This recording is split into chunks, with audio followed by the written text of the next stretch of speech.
इस क्वेश्चन में हमको 2 शॉर्ट डायपोल्स दिए हैं।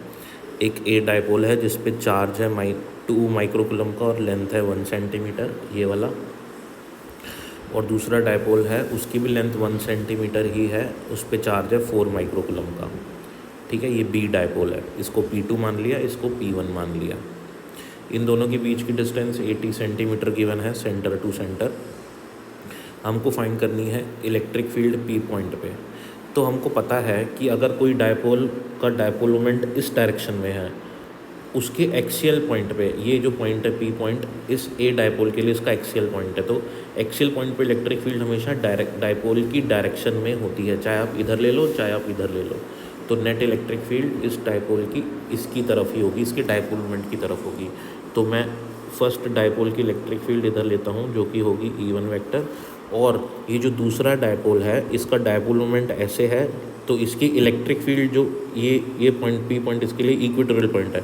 तो डायपोल के इक्वेटोरियल पॉइंट पे उसकी इलेक्ट्रिक फील्ड जो होती है वो उसके डायपोल मोमेंट के अपोजिट डायरेक्शन में होती है। मतलब अगर उसका डायपोल मोमेंट इधर है तो इक्वेटोरियल पॉइंट जो कि ये है, उसकी इलेक्ट्रिक फील्ड अपोजिट डायरेक्शन में होगी, इधर E2। तो हमको E2 वेक्टर और E1 वेक्टर नेट निकालना है। तो सबसे पहले हम क्या करते हैं, डायपोल मोमेंट निकाल लेते हैं दोनों डायपोल्स का। तो डायपोल मोमेंट का फॉर्मूला होता है Q × L। तो P1 के लिए निकालेंगे तो P1 पे चार्ज है 2 कूलम, 2 माइक्रोकूलम का, और डिस्टेंस है 1 सेंटीमीटर का। तो 10⁻⁻2 से मल्टीप्लाई करेंगे तो इतना कूलम मीटर इसका डायपोल मोमेंट आ जाएगा।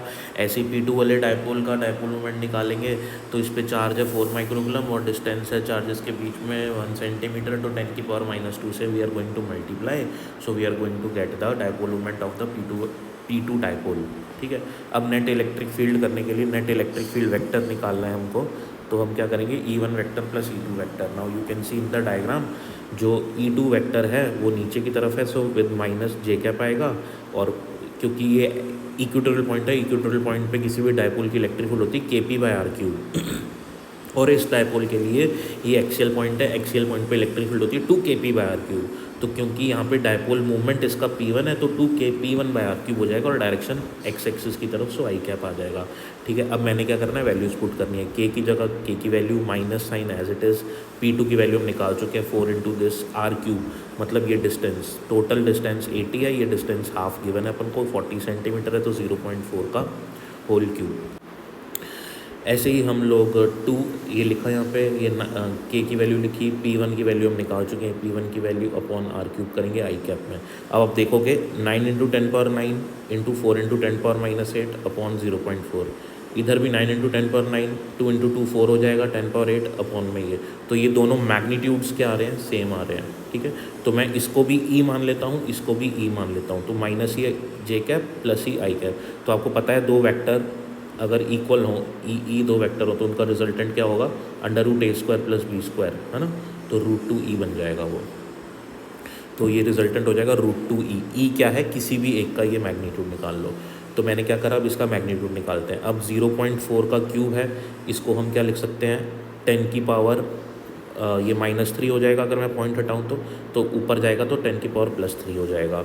9 × 4, 9 × 4, ठीक है ना, एज इट इज़ लिख दिया मैंने। नीचे आएगा 4 का क्यूब और पावर है 9 -8 और नीचे वाली पावर ऊपर चलेगी तो +3 आ गया। √2 एज इट इज़ चल रहा है, तो ये हो जाएगा 10 की पावर 4। इधर 4 से 4 कैंसिल हो जाएगा तो 9/16 बचेगा और यही अपना आंसर हो जाएगा।